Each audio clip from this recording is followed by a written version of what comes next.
मित्रों, प्रत्येक मनुष्य को अपने कर्मों का फल अवश्य ही भोगना पड़ता है और अपने जीवन में जो जैसे कर्म करता है उसे मृत्यु के बाद उन्हीं कर्मों के अनुसार जन्म मिलता है।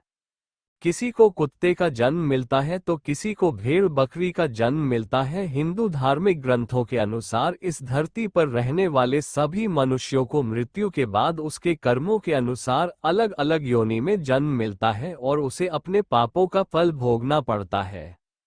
कुछ धार्मिक ग्रंथों में ये भी कहा गया है कि जो मनुष्य अपने जीवन में बहुत अधिक पाप करते हैं उन्हें एक ऐसी योनि में जन्म मिलता है जिसमें वे अपना दर्द किसी दूसरे से नहीं बता सकते हैं और ना ही किसी के साथ अपना दुख बांट सकते हैं।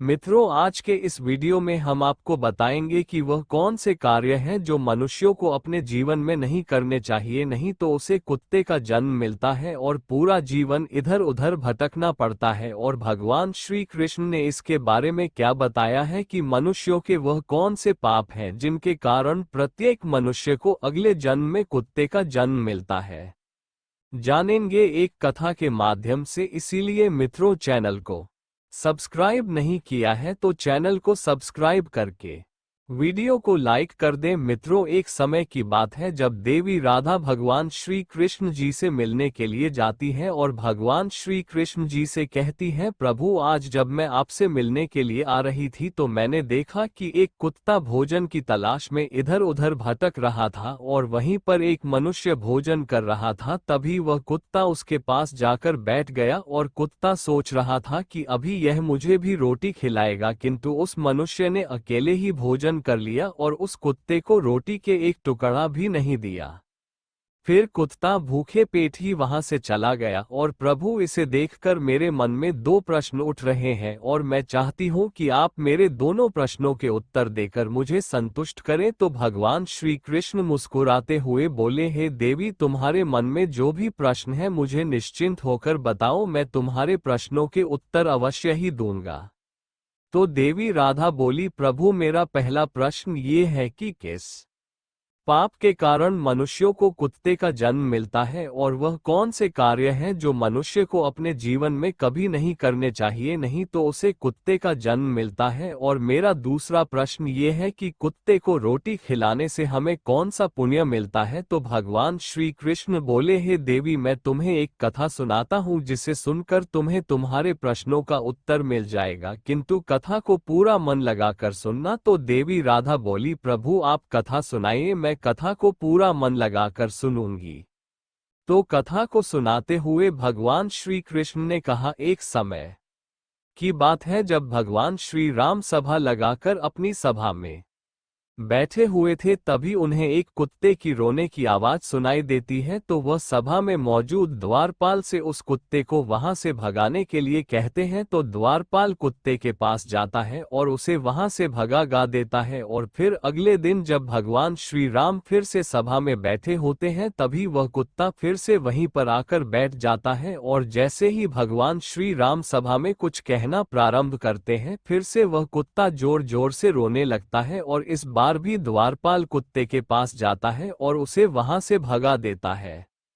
फिर तीसरे दिन जब प्रभु श्री राम सभा में बैठे थे तो फिर से वह कुत्ता आया और उसी स्थान पर बैठकर जोर जोर से रोने लगा। तो भगवान श्री राम ने मन में सोचा, ये कुत्ता मेरे दरबार में रोज रोज आकर रोने क्यों लगता है, जबकि इसे तो कोई मारता भी नहीं है, फिर यह रोज मेरे ही दरबार में आकर क्यों रोता है। फिर इतना सोचकर भगवान श्री राम ने द्वारपाल से कहा, उस कुत्ते को मेरे दरबार में लेकर आओ। तो द्वारपाल उस कुत्ते के पास जाते हैं और उससे कहते हैं, हे स्वान, तुम रोज यहाँ पर ही आकर क्यों रोते हो, और चलो, प्रभु श्री राम ने तुमको अपने दरबार में बुलाया है। तो कुत्ता बोला, हे मुनिवर, मैं एक कुत्ता हूँ और कुत्तों का मंदिर, राजभवन तथा रसोई घर और गौशाला जैसे पवित्र स्थानों पर जाना मना है, मुझे अपवित्र माना जाता है, इसीलिए मैं प्रभु श्री राम के दरबार में नहीं जा सकता हूँ। तुम प्रभु श्री राम से जाकर कह दो यदि उन्हें मुझसे मिलना है तो वह यहाँ पर आ जाएं, किंतु मैं वहाँ पर नहीं जा सकता। कुत्ते की यह बात सुनकर द्वारपाल प्रभु श्री राम के पास जाता है और कुत्ते द्वारा कही गई सारी बातें उन्हें बताता है। फिर भगवान श्री राम कुत्ते के पास आते हैं और कहते हैं, हे स्वान, तुम रोज मेरे दरबार में आकर क्यों रोते हो? क्या मेरे द्वारपाल ने आपको मारा है या फिर मुझसे कोई गलती हो गई है?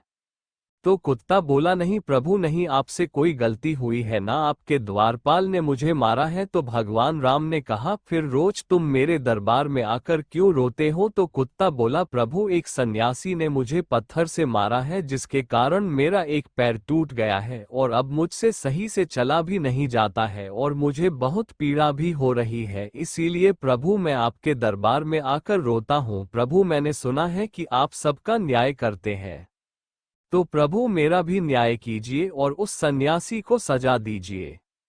तो उस कुत्ते की यह बात सुनकर प्रभु श्री राम बहुत अधिक दुखी हुए और अपने सैनिकों से कहा, उस सन्यासी को मेरे दरबार में लेकर आओ, मैं उसे अवश्य ही सजा दूंगा। फिर सैनिक जाते हैं, उस सन्यासी को प्रभु श्री राम के दरबार में लेकर आते हैं। फिर प्रभु श्री राम उस सन्यासी से कहते हैं, क्या ये जो कुत्ता बोल रहा है सत्य है? तुमने इस कुत्ते को पत्थर से मारा है जिससे इसके पैर में बहुत अधिक चोट आई है और अब इस कुत्ते को बहुत अधिक पीड़ा हो रही है और यह ठीक से चल भी नहीं पा रहा है। इसने क्या अपराध कर दिया था जो तुमने इसे इतनी बड़ी सजा दी है कि इसका पैर ही तोड़ दिया है? तो वो सन्यासी बोला, प्रभु मैं अपनी झोली लेकर भिक्षा मांगने के लिए रास्ते से जब जा रहा था तभी ये कुत्ता मेरे पास आया और अपनी पूंछ हिलाने लगा और जब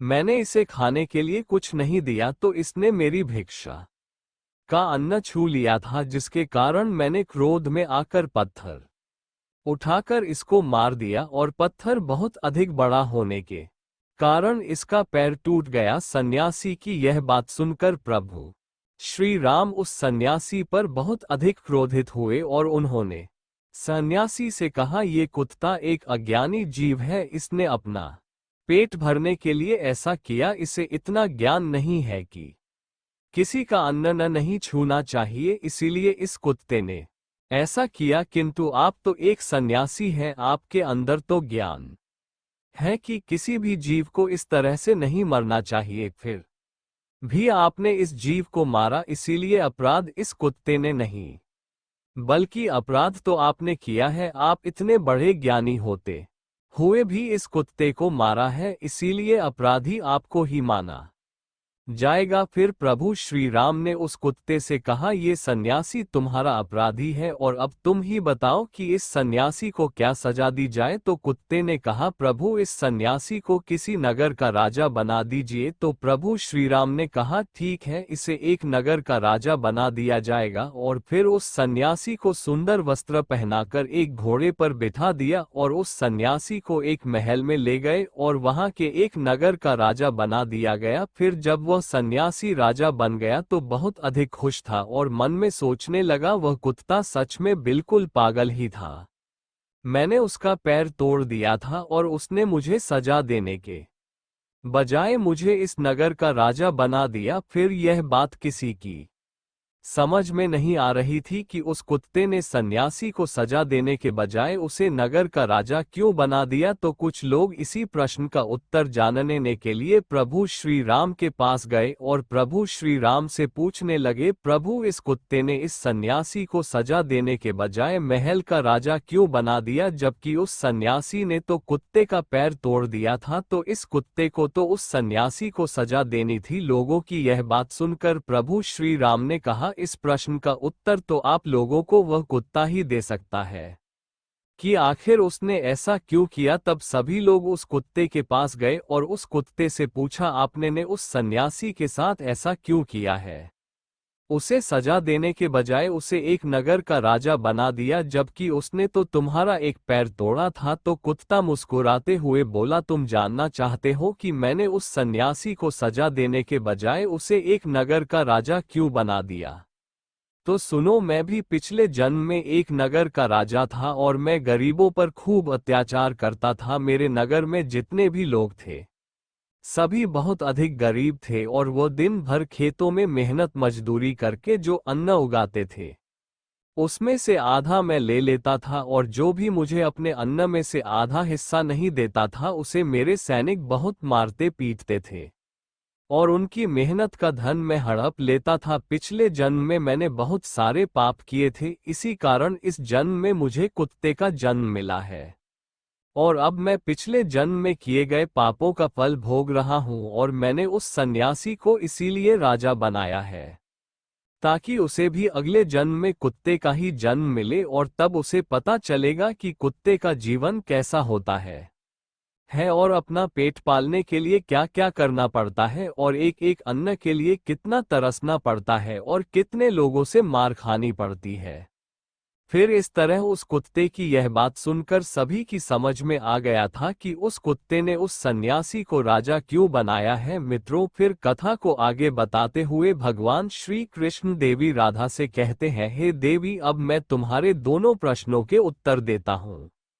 तुम्हारा पहला प्रश्न था कि वह कौन से कार्य हैं जो एक मनुष्य को अपने जीवन में नहीं करने चाहिए, नहीं तो उसे कुत्ते का जन्म मिलता है। तो समझ लो, जो मनुष्य उस राजा की तरह अपने जीवन में बहुत अधिक पाप करते हैं उन्हें कुत्ते का जन्म मिलता है। और तुम्हारा दूसरा प्रश्न था कि कुत्ते को रोटी खिलाने से हमें कौन सा पुण्य मिलता है। तो समझ लो, जो मनुष्य कुत्ते को भोजन कराता है उसे अपने जीवन में किए गए पापों से मुक्ति मिलती है तथा उसके जीवन में अनजाने में किए गए पाप नष्ट हो जाते हैं। इसीलिए प्रत्येक मनुष्य को कुत्ते तथा भिखारी को रोटी खिलानी चाहिए। फिर देवी राधा कहती हैं, प्रभु, पृथ्वी लोक पर कुछ मनुष्य ऐसे भी हैं जो द्वार पर आए कुत्ते को मारकर भगा देते हैं और कभी भी कुत्ते तथा गाय को रोटी नहीं खिलाते हैं, परंतु वह लोग पूजा पाठ बहुत अधिक करते हैं। तो क्या प्रभु ऐसे लोगों की पूजा ईश्वर स्वीकार करते हैं? तो भगवान श्री कृष्ण मुस्कुराते हुए बोले, यह वही लोग हैं जो गंगा जी में पाप धुलने के लिए जाते हैं और वहां से आते ही फिर से पाप करना शुरू कर देते हैं। तो देवी राधा कहती है, प्रभु, क्या गंगा जी में स्नान करने से पाप नहीं धुलती है? तो भगवान श्री कृष्ण बोले, गंगा जी में वही पाप धूल हैं जो अनजाने में हो जाते हैं, जानबूझकर किए गए पाप गंगा जी में नहीं धूल है। और गंगा जी में स्नान करने से वही मनुष्य पवित्र होता है जिसका मन साफ हो और मन में कोई छल ना हो तथा मन में गंदे विचार नहीं ना हो। और गंगा जी में छल कपट करने वाले और दूसरों की बहन बेटियों पर बुरी नजर रखने वाले लोगों का कुछ नहीं होता है। अंत में ऐसे लोगों का सर्वनाश ही होता है और प्रत्येक मनुष्य को अपने कर्मों का फल अवश्य ही मिलता है। मित्रों, आपको ये कथा कैसी लगी हमें कमेंट्स करके जरूर बताएं। तो बोलो राधे राधे, जय श्री कृष्णा।